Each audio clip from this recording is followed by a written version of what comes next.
Do we really need an intro? Intro! What's up, everyone? Welcome back. I trust everyone's been well.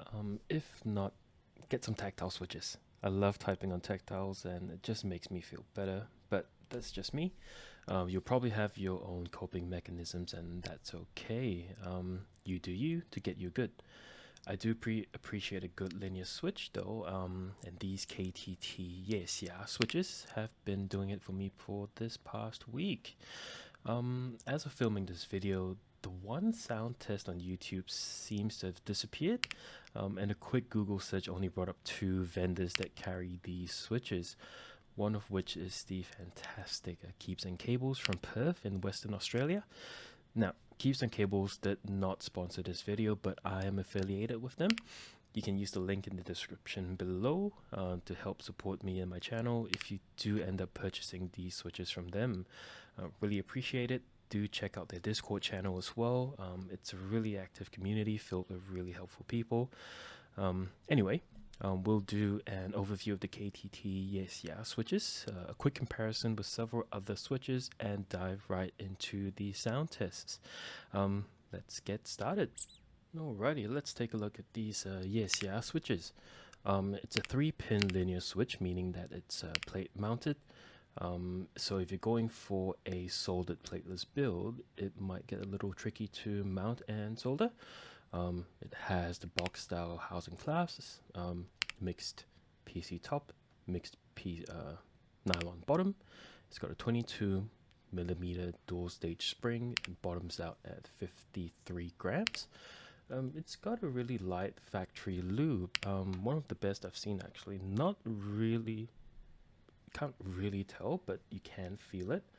It's not the smoothest, the epsilons are way smoother, but it's good enough. Really enjoy typing on them. The stem length of 13.2 millimeters. What I noticed as well, the total travel for these switches are 4 millimeters. The epsilons go for 3.6 millimeters, but the epsilons, you can actually still see them protruding out from the top of the switch once fully depressed. But for the KTT, even though it's got a longer stem, it actually sits flush or goes in a little bit. The reason for that, I think, I can't be sure of this, but the rail side of the stem is actually shorter. This one for the KTT Yexia goes to about 5.5 millimeters. The part where I'm grabbing it, that's on the side where the rail sits. If we have a look at the epsilon ones, just gonna clip it on. It's at 6.2. Yeah, so the epsilons have a little bit of a harsher bottoming out, and the KTT doesn't. The KTT Yexia doesn't really hit that hard, if you get what I mean. Sometimes the switches, they hit really hard when they're bottoming out, but the KTTs have been really pleasant to type on. They are not as smooth as the epsilons stock. The epsilons have a much thicker lube applied from the factory. The KTT has a lighter lube job, but they have been a real pleasure to type on.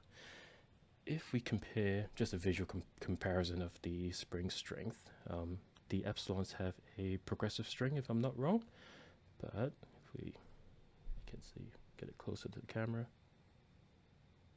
push it in, epsilons are much stronger. If we compare to the Hoshizoras are slightly stronger.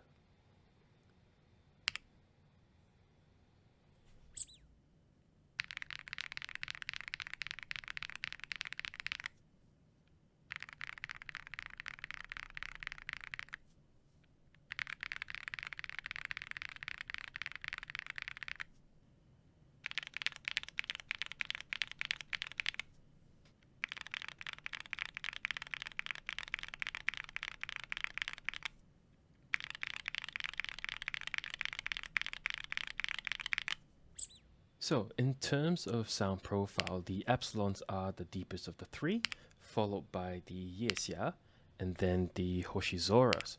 I suspect that the Mammoth 75 just makes pretty much any switch marbly and deepest sounding. As you'll see in the tests coming up, the Yexia is nice and marbly on the Mammoth 75 with the PC plate, but clackier on the QK65 with the palm plate, but still has that nice poppy and marbly sound profile that seems to be getting more and more common nowadays. All in all, the Yexias are a pleasant switch to type on with a softer bottoming out experience and a nice snappy upstroke. Coming in at approximately 67 Australian cents per switch, roughly equivalent to 45 American cents. They'd be great for any budget build or any build that, for that matter. The Yexias don't seem to be available from your usual keyboard store suspects, and even the one store in Taobao seems to be out of stock. So do check out these switches via the link in the description from Keeps and Cables. Anyway, leave a comment on what you'd like to see more of, or even what switches you'd like me to cover. Would also appreciate a like and subscribe. Thanks everyone, and catch you in the next one.